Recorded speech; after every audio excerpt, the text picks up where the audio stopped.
because Jacques is so tall, I'll be like, let's sit down. Okay, so thank you so much, Gilles and Maureen. I think this was a perfect intro to what's up next. So I wanted to invite Jacques on stage because Jacques leads an organization called Action Tank Social and Business now? No, or now it's Action just Tank. Action Tank. Okay. So, okay, Action Tank. And I actually feel very lucky and thankful to Action Tank because some of the RCTs that I'm most proud about that we ran in France was thanks to Action Tank. I mean, none of this would have happened if there was not Action Tank. And so I wanted to explain, just use that as a pretext to talk a little bit about what is an RCT, because we've mentioned it a few times. I'm not sure it's clear to everyone. And use some of the illustrated with the examples I was lucky enough to be able to do with Jacques. So Jacques is the director of Action Tank. Actually, Jacques, I think you were the first who spoke out like, oh, this is important, and doing research where we kind of measure, evaluate, and use behavioral sciences to make progress on some of our actions. I think you were the first like adept, and you gave me a lot of like confidence, trust, like, okay, let's do this. Because some of these projects are very long and ambitious and so forth. So I don't know if I counted, Jacques, and I think we've ran 3 big RCTs. So the one with Rodolphe Durand, prof at HEC, was in Seine-Saint-Denis, where we reached out to 5,500 low-income households. So all of this is actually about inequality and poverty. So actually it's really, really relevant what Gilles just told us. So that was one big one, which, by the way, won a prize this year, the best academic article of HEC profs. Yeah, so thanks to, it wouldn't have happened, again.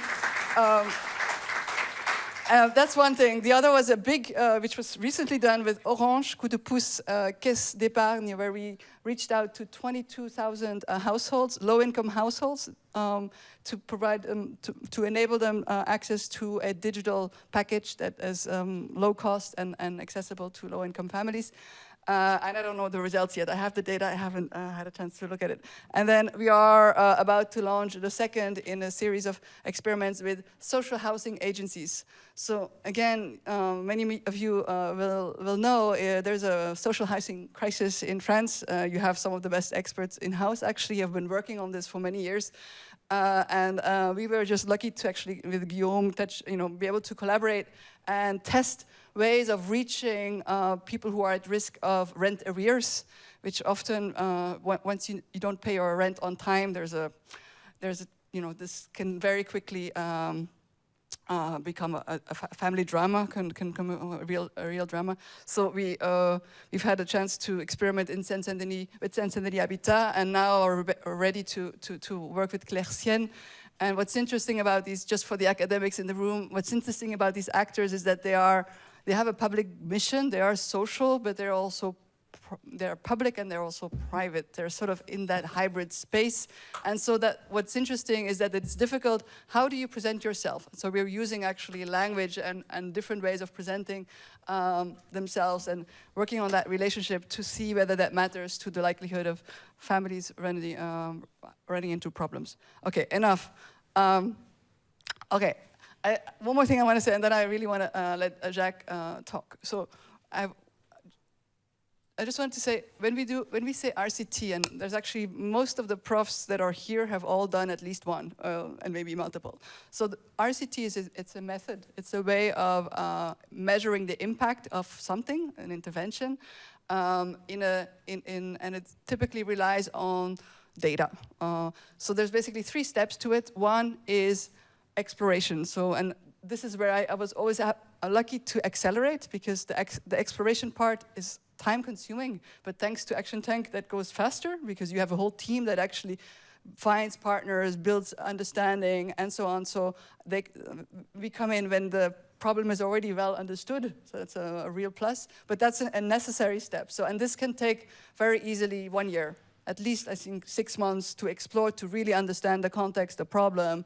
And then in the second step is the design phase. So this is where we have as academics, this is the part we love the most, because it's when we can actually start connecting what we see in the field with the research and come up with ideas that could be refreshing, relevant, and useful to the partner organization. So there's a design phase, which is a co-design phase by definition. It's always been co-design with Action Tank, but also with the partners. And then there's a testing phase, which is when things need to be rolled out in a scientific manner, in the sense that we would like to keep a control group that is not affected by the intervention, and then have a treatment group or multiple treatment arms that are exposed to the intervention. And then we compare outcomes in the short run, medium term, long term. So all in all, what I wanted to share with you is that all of these projects, I think, have taken at least 2 years from beginning to end. They are not quick wins, but the truth of the matter is that there's an opportunity to create quick wins along the road. So we don't let our partner organizations wait 2 years before they learn. They typically learn quite a lot down the road. So I guess that's my promo, because I know some of you here run large organizations. So if they're in the space of poverty and social innovation, and so think about connecting to Action Tank, because they have a wonderful set of, they're a big team, very, very competent, a lot of them HEC, some of them, but they're just very good team. And so think of also, when you say Action Tank, there's always possibility to bring in academics as well, not just me, but my colleagues, to actually make sure there's a scientific output connected to that.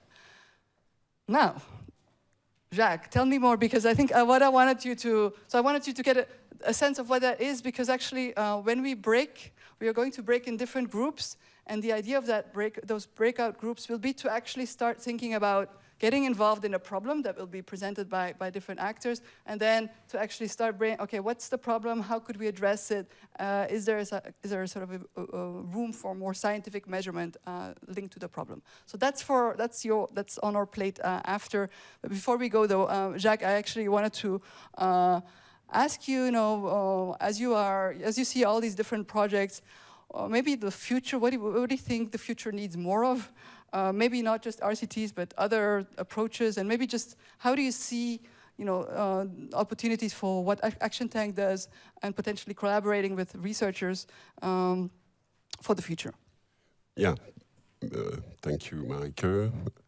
Good afternoon. A few words about why do we exist as an entity, to understand why we have developed the kind of examples or new tools that I will tell a few words about.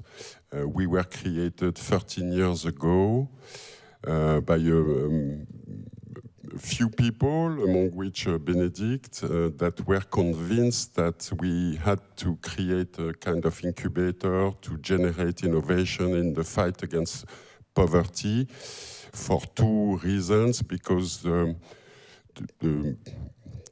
poverty was changing in France, in particular, but in developed countries, and in particular, a lot of households were not poor from strict economical definition, by revenue, but they were feeling more precarity, because in the middle of the month they were in red in their bank account, because their pre-engaged expenses were exceeding their revenue, or were increasing more quickly than their revenues.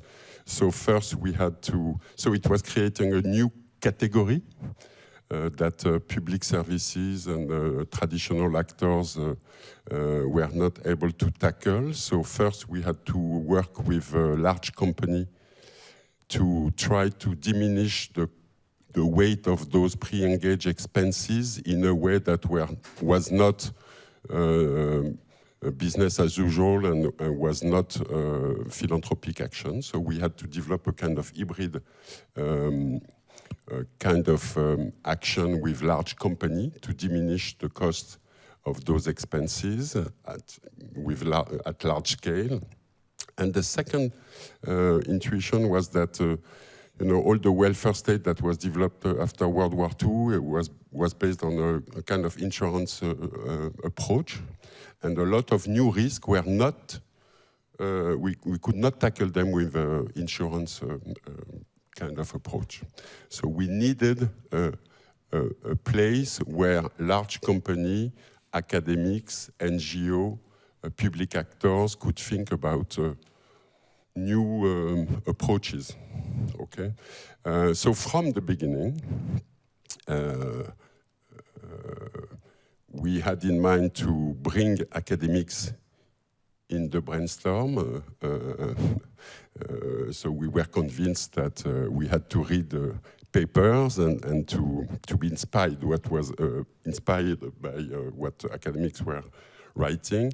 And the second thing was that we had to think in terms of design, experimentation, scale up. To be honest, that were the only two things that was written in the roadmap. But it was written in the roadmap. So experimentation in particular was key and was seen as a critical phase from the beginning.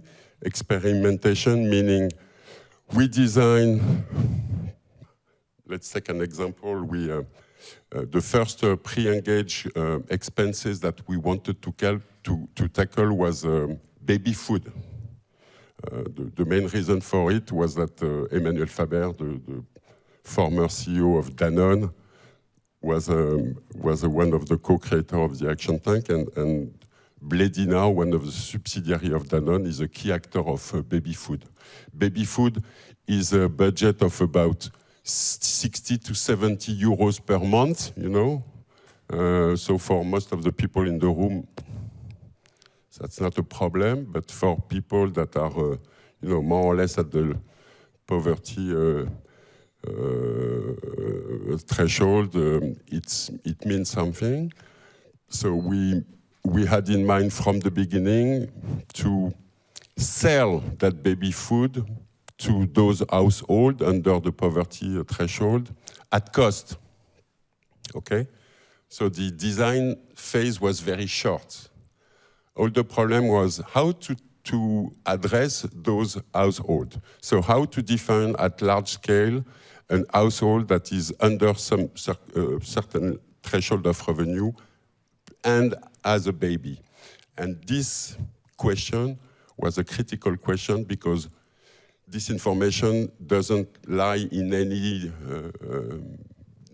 I mean, the public services know very well the revenue of household for obvious reasons, but they don't know the expenses of household. So all the experimentation was how, with whom can we identify at large scale this category of household with a baby and with a revenue lower than that limit. So from the beginning, this experimental phase, how do we answer to that question was very critical. And I could multiply the example in all the cases or all the programs that we have.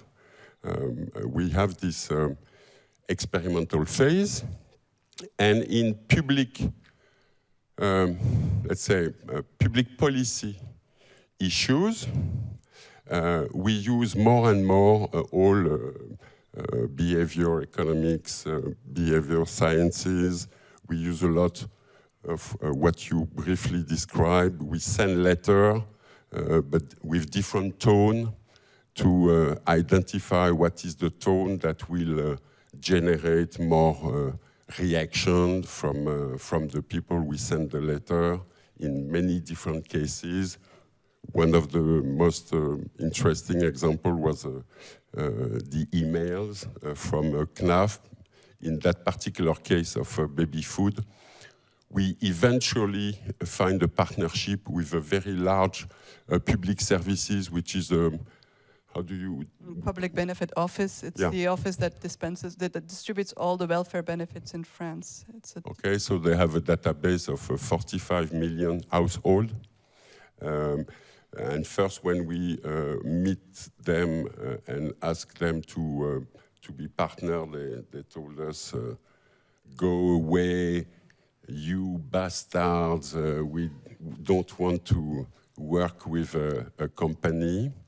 But after 8 years of experimentation at local stage, they eventually understood that our objective was in line with their objective, so they agreed to send emails to their database, and as we speak, they send 100,000 emails each month to inform about the existence of the program.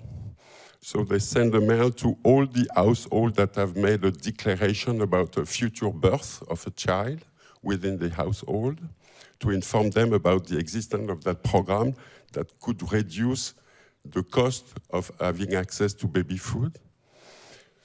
And with Marike, we tried a different tone of voice in the email, and we could see huge differences between the different options, and Marike could much better than I describe.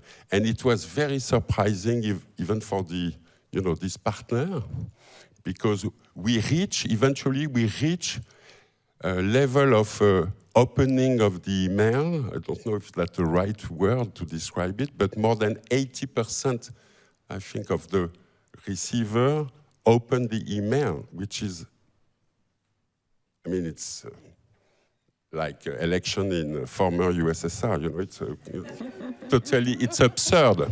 Our actual Russia, it's totally absurd. And we could reach it because we test different tone of emailing, and Marike was instrumental in that. So we offer, and I don't want to speak too long, but we offer a good experimental field, because as Marike said, we define the equation with different kind of partner in very different type of problematics. And then we introduce the necessity to make an academic review and to use searchers to go from one step or to answer some of the questions we think are critical. Mm. And Jacques, I actually want to share something that you've talked to me about is, some of these examples, these are individual letters, so it's what you would find in your letterbox or in your email box, and you respond or you don't. I think the new generation, so this is where I think, and this is what I'm about to say comes from Jacques, is inspired by what he's told me about. I think the new generation of work is going to be more about group dynamics. You've told me about social media and how we've worked hard on getting the letter right, but actually one TikTok message blows away, has even much bigger impact than what we've done together. and that's interesting because that's a new type of dynamics. It's group, it's a completely different way of getting the ball rolling. Yeah, and it can be related to what Gilles said about inequality and mistrust. What we can see in two programs. So we have designed a new offer by large company. Those offers are limited to some household, okay? So not everyone can have access to that offer. One is in telecommunication, the other is that baby food thing. So to have access to that program, you have to show proof of eligibility. Okay, so this problem of how to identify, how to have access, how to establish contact with those profiles of household we are targeting is a critical aspect of our work. And in two cases, so we fought for years to solve the equation, or to have the feeling that we are in the process of solving this equation.